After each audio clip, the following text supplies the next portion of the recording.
Not your average tabletop. Woohoo! Welcome to Not Your Average Tabletop. I'm Zach, And I'm Pepper. and today we're doing a first impression of Sea Salt and Paper, or as I originally, I think 2 or 3 years ago when it was released or so, as I always thought, or what I originally thought it was called, Sea Salt and Pepper. But that was not what it was called, and this has been one that's kind of just gone under the radar for us, I think, especially since it's a Bruno Catala game. We tend to enjoy a lot of his games, or at least like them to a decent degree, I think. And yeah, this one's a card game, which we tend to also like some of these kind of unique card games. I feel like that's been a bigger thing here in the last, especially the last year or two. There's been a lot of these kind of cool, unique card games, and Sea Salt and Paper is, I would say, is one of those. Kind of fits in that category. Yeah, I totally agree with this one. And I can't believe we haven't played this one. I think I just wrote it off just from the look of it. I think I confused it. I think there's air, land, and sea or something, and it's got like a plane fight. Although that looks really cool as well. But I'm like, is that like a war game? What is that? And sea, salt, and paper, for some reason, I just pair those two together, and I don't know if I ever knew this was a Bruno Catala game even until you suggested playing it. Yeah, until I had looked at it, I didn't realize it was either. And yeah, I don't remember what I thought it was going into it. I thought it was some weird card game, and I didn't know. I maybe for some reason thought it had take that some major take that in it, which has maybe a little bit of that in there, but maybe I'd heard that once, and I feel like that's one thing that we maybe stick away from, tend to. Um, and there's just a tiny bit in here that I don't think is awful. It can it can end up costing you a lot, but Yeah, it isn't necessarily an awful way, and it's a short game. So, yeah, yeah. but yeah, in this game, you end up trying to kind of collect these cards, and there's different types of them. You can see there's a anchorman and a crab, and we took different ones, and they're also different colors. There's several different colors. And throughout the game, you are collecting these, and if you get a pair, it doesn't have to be the same exact color. Those happen to be the same color and same type, but you just need the same type. So, like two crabs. Well, some of them you need the same type. Some are just scoring cards, but if you have two crabs, you can play them out of your hand together, and they kind of go into your tableau of scoring. And yeah, you in that case you get to draw one from the two discard piles. So usually during your turn, you'll be either drawing a card from one of the two discard piles or drawing two from the top of the deck, blind, and then you'll keep one and have to put one on top of one of the discard piles. Um, so that's how the discard piles are going to get more cards on them, and then yeah, the crabs in particular help you take them off out of the discard pile, Yeah. and you can choose one of them to like dig through as well. So it doesn't have to necessarily be the top card off a discard pile, but it can be. Yep, In yep. this case, they've only got one option. And luckily for you, this is a replay of one of our games on Board Game Arena. So first off, comment if you want us to do a playthrough and maybe review the digital implementation that it has over on Board Game Arena. But we're just watching a replay here. Yeah, you were fortunate enough. That card just took out of the discard pile. It was the only one, but it was a good one for you. It scored for your crabs as well. Uh, Yes. I think that's just such a good core system of draw cards, draw two, take one, or take one from the discard. Sometimes you take two good cards and you're setting your opponent up. Sometimes you kind of want to also be able to cover up something on the discard that your opponent might want because you're drawing two. You can discard one on top of the one that your opponent wants. So you don't necessarily have to force yourself to take it to stop them. You can cover it up as well. So there is some take that if you do somehow know what the opponent has, but a lot of times you don't know what they have, and it kind of becomes it's a race to seven. It's played out over rounds, and it's kind of once you get 7 points in your cards, in your hand, or played cards combined, you kind of declare an end to the round which I, but you can also push your luck and go a little longer. And I just think it's a really good mix of the little bit of take that, the push your luck, the wild ways that you can score. You can score really quickly, or it can just really be a grind to get just a single point. I think it balances all of that really well. Yeah, I would agree. And yeah, definitely some luck to the game because sometimes you're digging for a card type and it just doesn't come up. So, like for example, there he was able to get a boat rather easily, but there could have been a chance he was just digging for a boat because playing two boats, kind of like the crabs, got you one from the discard pile. The two boats allows you to take an additional turn. So sometimes you're digging for another boat and it just is not coming. Um, and then you get mermaid cards. So kind of you can have your course scoring there, and then, like Pepper said, you can choose to keep going and try to get more points. But once you do have seven, you do have the option of pretty much declaring the end of that round. And you've got two different things you can declare. You can either declare, kind of, I've got seven or more points. I am declaring the round ends just immediately. And then you will count points. You'll get your points, and your opponent will count the current points they have. Well, Yes. I believe they get no. In that case, it ends immediately, right? Or do they get one more turn? It just ends immediately. If you just say, Yep. everybody score what you got, they score their points, you and them, right there. Yep. Otherwise, you give the option of, and this is another kind of press your luck thing that I think is pretty cool. You have the option of, if you think you have more points than them and all your opponents, you can do a challenge. Is it challenge? What's the actual term?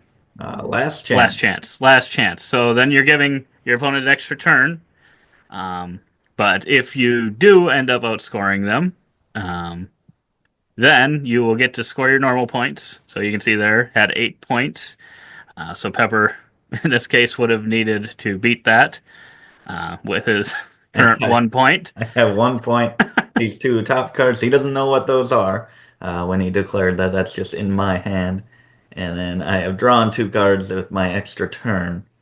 And they are not good. I don't think those are going to gain me anything.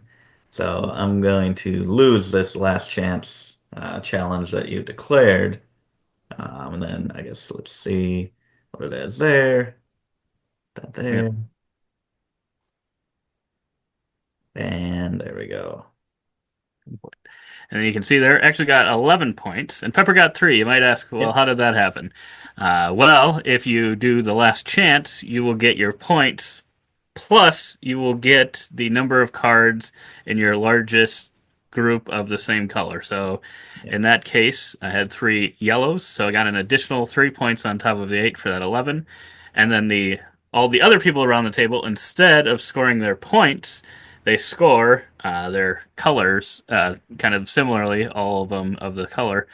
And in that case, it was better for Pepper because he ended up scoring 3 points versus a one. So it can, that actually helped him in that case to be able to score that way instead of the other way. But yeah, it makes for kind of those interesting decisions of you might get to the point where it's like, they've got to be really close to ending it here. Are Yeah. they going to do a last chance? If they're going to, maybe I should just take that card on the deck, even though it doesn't really help me. But I've already got 3 dark blues, and that'll give me a fourth dark Mhm. blue. So if they do a last chance, I'll get 4 points versus maybe the 2 points I have in my Yeah. hand, and hope for it. But maybe they don't do a last chance, and then they just Yeah. end it, and you only get 2 points. Yeah. So it That's gives those kind of cool things. Sometimes, you just want the points. And yeah, if that was the case where maybe Pepper had 9 points, then mhm. what would happen is Pepper would score his normal 9 points, and you would only score your colors. Yeah. So would have went from 8 points there to only 3.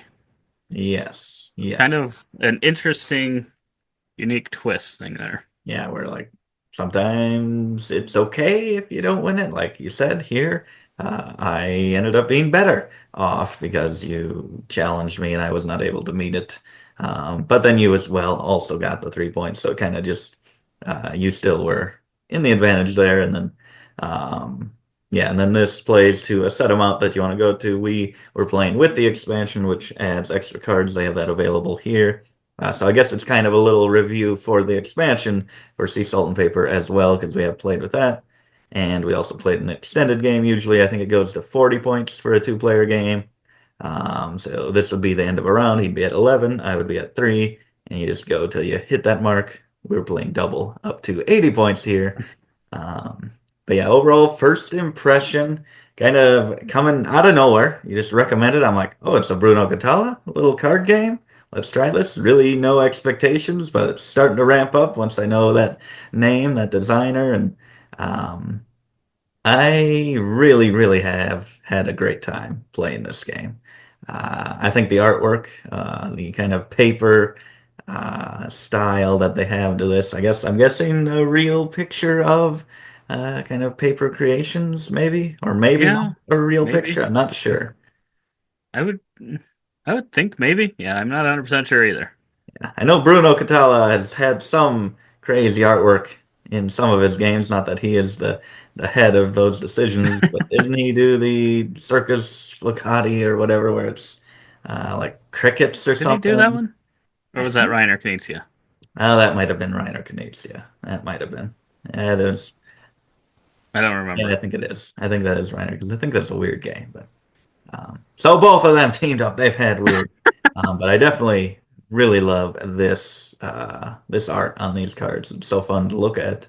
It's very Um, unique. very unique, yes. It just makes me want to fold paper into cool looking things, even though I know it would look nothing like it. Some origami. Yes, and all the scoring ways that you can do with the card. The push your luck is so fun. Just trying to get the sets of cards, trying to go kind of shoot the moon in a lot of instances where, like this anchor that I have in my scoring here, the sailor, is worth 0 points if you get two of them, and there's only two. Then there you get 5 points, and I'm like, that's a huge chunk. Like we said, it's kind of a race to 7 points. I was able to get it, I think, in like 3 cards. I think I got an anchor, seahorse from the expansion, which was wild, and then one that got 3 points per anchor. So I ended up with like 8 points in like the second or third turn. And I'm like, I think I'll just end it. He can't have more than like 2 points at this point. Um, and I'm like, just those moments, or just the race where we have like 8 cards apiece. Just all the different outcomes have been equally entertaining. I'm for a card game, small little card game. I gotta give this a 9 or a 10. This blew me away, came out of Wow. nowhere, and it's been one of my favorite new games to me this year. Wow. Yeah. I agree with pretty much everything you've said. I think the only thing that could and it seems like in our games it mostly evened out, but there's definitely a potential luck factor in here of what you are drawing. Because for the life of me, I could not draw these mermaid cards most of the time, and they were all time. It seemed like, and Pepper would get a couple of them almost every hand. It seemed like, so that can be a little bit frustrating. But I think I'd still give this one like an 8.25 myself. I really enjoyed this one as well. Agree with pretty much everything you said about the game. But yeah, the fact that you can change the amount of points you want to go to depending on how long of a game you want. It kind of gives you more of an opportunity, especially if you're playing to 80, to kind of have things balance out a little bit. If you kind of get unlucky in one game in particular, in that case, like you said, you had in 3 cards, might give me a chance to once get it in 5 cards, and maybe yours are like no points at all kind of thing. So yeah, I really like this one as well. It was a big shock. I did not see that one coming, but I'm happy that we actually tried it now, and I think it'll be another one of those card games, kind of like I think ones we've kind of been playing are Far Away and Castle Combos. Those are kind of Oh some yeah. other card games recently on Board Game Arena that we've been playing as well, and it kind of for me fits into that group of really solid kind of quicker card games. Yeah. I agree. I even feel like this could be one that you could play with really anybody. It kind of feels like one you could break out with your parents, your grandparents, even kind of has a classic feel to it. I don't know why. Yeah, I can see that. But yeah, that is Sea Salt and Paper. We've done Try Before You Buy pretty much playthroughs on Board Game Arena. If you do want to see that, like Pepper said, let us know in the comments below, and we will make that video. Otherwise, maybe we will make it anyway. You can check out our channel to see if it's actually on there. But yeah, that is everything we've got for you today. If you liked the video, give us a thumbs up, subscribe for future videos like this, and as always, don't forget to keep on nibbling on our content.